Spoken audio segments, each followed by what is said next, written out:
학계에 보고된 뇌 관련 질환은 350개가 넘지만 생명에 직접적인 영향을 주는 것은 뇌혈관 질환으로 뇌졸중에 해당하는데요. 건강보험 심사평가원 자료를 보면 5년 사이 뇌졸중은 7.4% 증가, 해마다 느는 추세라고 합니다. 특히 우리나라는 선진국보다 상대적으로 사망률이 높다고 하는데요. 손승남 신경과 전문의는 뇌졸중 위험인자를 제대로 파악하고 있는 경우가 드물어 발생 위험이 더 크다고 합니다.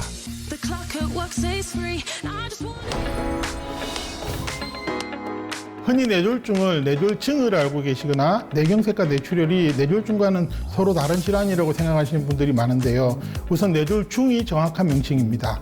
우리의 뇌는 제대로 된 기능을 하기 위해서 혈액 공급이 되어야 하는데 뇌로 가는 혈관이 막히거나 터지게 되면 뇌 기능에 장애가 발생하게 되는데 이것을 뇌졸중이라고 합니다.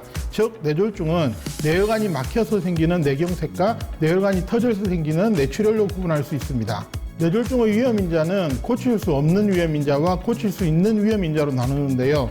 고칠 수 없는 대표적인 위험인자로는 나이와 성별, 가족력으로 55세 이후 10년이 지나면 뇌졸중 발생률은 약 2배씩 증가하고 남성이 여성보다 약 25에서 30% 정도 높으며 부모가 뇌졸중 병력이 있는 자녀의 뇌졸중 발병 위험은 약 2배 정도 증가한다고 알려져 있습니다. 고칠 수 있는 위험인자에는 고혈압, 당뇨, 고지혈증, 경동맥 협착증, 심장질환 등이 있는데요. 이 중에서 고혈압이 사라지면 전체 뇌졸중은 40%, 뇌출혈은 90%가 감소한다고 알려진 만큼 혈압 조절이 필수입니다. 미리 자신의 몸 상태를 알고 위험인자 교정에 집중해야 합니다.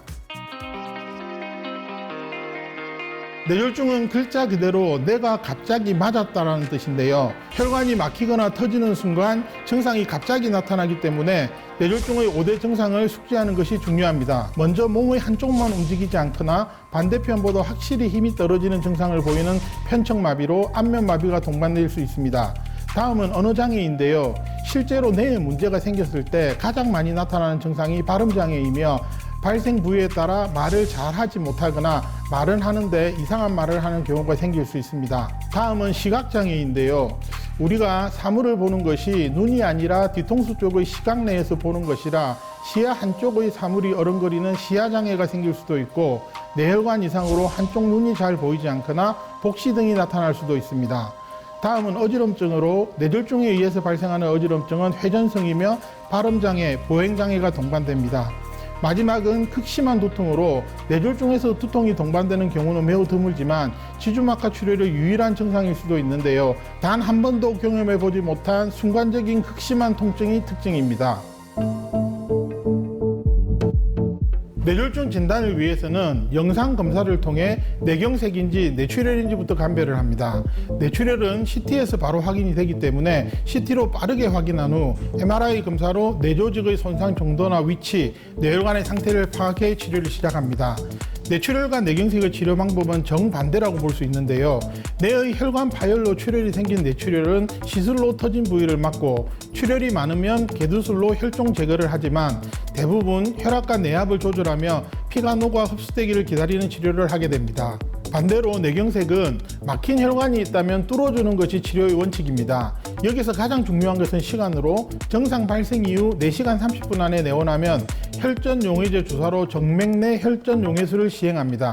실제 약 25에서 55%의 환자에서 혈관의 재개통이 일어나게 되는데 혈관 재개통에 실패하거나 뇌의 큰 혈관 폐쇄가 생긴 경우에는 동맥내 혈전 제거술을 합니다. 동맥내 혈전 제거술은 다리 대퇴동맥을 통해 뇌혈관으로 스텐트나 흡입용 도관을 보내 혈관을 막고 있는 혈전을 직접 뽑아내는 치료로 이런 혈전용해 치료는 질환 발생 이전의 상태로 되돌리는 유일한 치료로 보면 됩니다.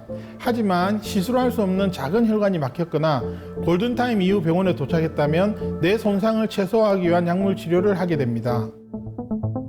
뇌졸중은 치료 시간에 따라 사망뿐 아니라 장애 여부가 극명하게 엇갈리는 응급질환인데요.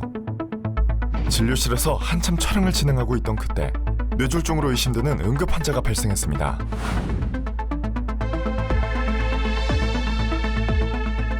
산청에서 후송된 환자는 우측 경동맥과 중대뇌동맥 폐쇄가 확인되었고 곧바로 시술에 들어갔습니다. 69세 남자 환자인데 이제 일을 하시다가 갑자기 왼쪽으로 힘이 빠지면서 쓰러지셔가지고 병원 오셨거든요.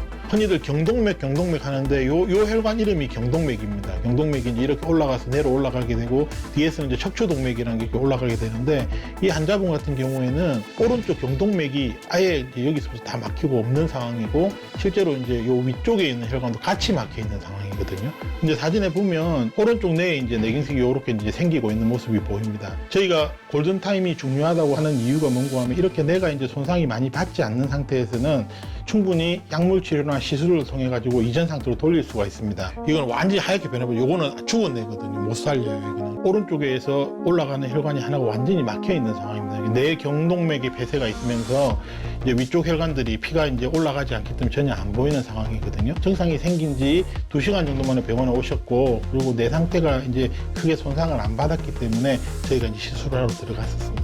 원래는 혈관이 이렇게 올라가고 있었는데 여기서 막혀버린 거거든요. 요 점으로 가는 철사를 넘깁니다. 철사가 이렇게 올라가 있거든요. 이렇게 위에서도 좀 요렇게 혈관이 가야 되는데 여기서 좀 막혀 있는 상황이거든요. 이 부위 자체가 거의 돌덩어리 같은 걸로 막혀 있다 생각하시면 되기 때문에 저기를 풍선으로 깨트린다고 생각하시면 됩니다. 그래서 이제 한 번에 잘 안 깨지거든요. 생각보다 또 이제 깨지 않습니까? 한 번 더 풍선으로 하니까 이제 이렇게 하면 이제 혈관이 보이죠. 그래서 막혔던 부분이 벌어진 거예요, 일단. 이 혈관이 없었는데 이걸 새로 만들어가지고 여기까지 쭉 이렇게 만들어 놓은 거거든요. 이게 악성 중대뇌동맥 내경색이라 그러거든요. 그럼 이제 저렇게 피가 가지 않게 되면 내일 되면 이제 뇌가 다 손상을 받으면서 뇌가 붓기 시작합니다. 그러면 이제 아직까지도 악성 중대뇌동맥 경색증이 생겼을 때 사망률은 80% 정도가 돼 있거든요.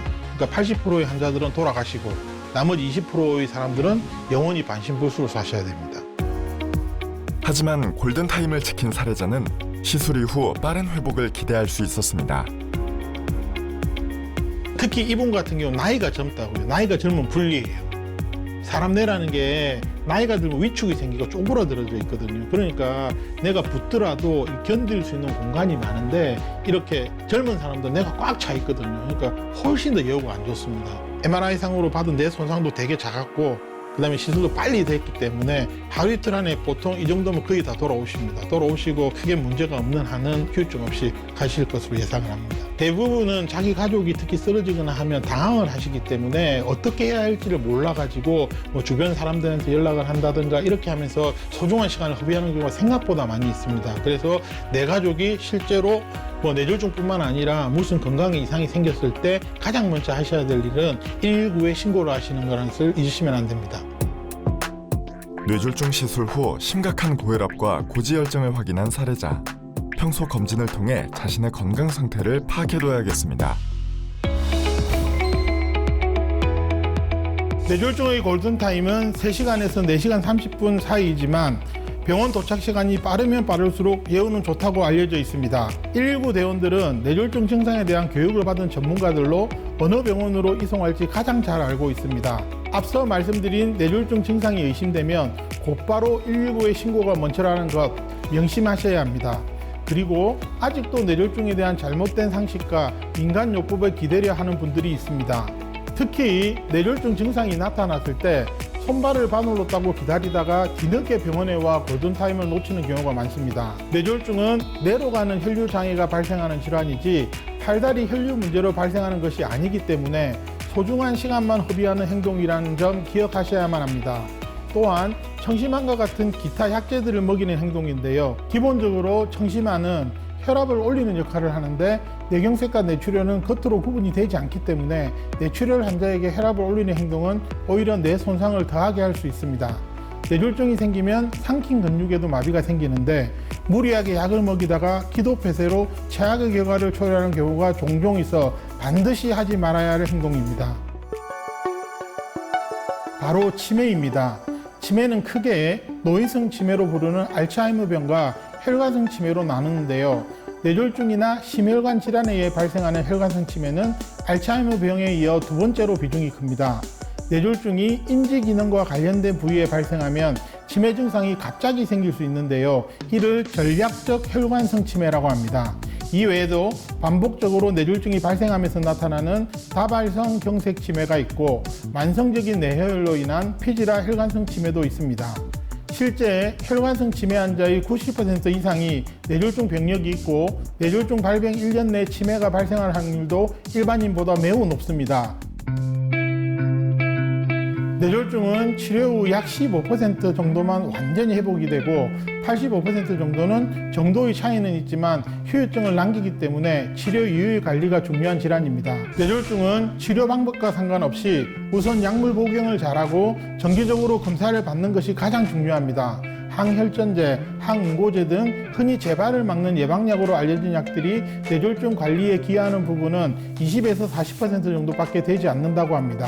나머지는 고혈압, 당뇨, 고지혈증 등 원인 질환 관리, 금연, 금주 실천, 규칙적인 운동을 하는 것입니다. 뇌졸중 환자의 50%는 재발을 경험한다고 보고된 만큼 증상이 생기면 빠르게 병원을 찾는 것 또한 중요합니다. 뇌졸중 전문의로서 뇌졸중에 대한 두려움만 많고 정작 뇌졸중을 궁금해하거나 관리를 위해 노력하는 경우는 보기 힘들어 참 안타깝습니다. 뇌졸중 예방의 첫 번째는 혈압 관리입니다. 흔히 고혈압을 침묵의 살인자라고 하는데 발병을 해도 아무런 증상이 없기 때문입니다. 평소에 혈압을 잘 측정하고 고혈압 진단 이후에는 적극적으로 약물 치료를 해야 합니다. 또한 미리 당뇨나 고지혈증, 경동맥 협착증 등 검사를 통해 내가 어떤 위험 인자를 가졌는지 파악한 후 전문의를 통한 정확한 정보로 예방하는 생활이 꼭 필요합니다. 뇌졸중의 주요 증상을 알아두고 뇌졸중의 원인이 되는 기저질환 관리와 생활습관 개선이 뇌졸중을 건강하게 예방하는 지름길입니다. 전 국민의 비대면 주치의, 건강 좋은 날 플러스.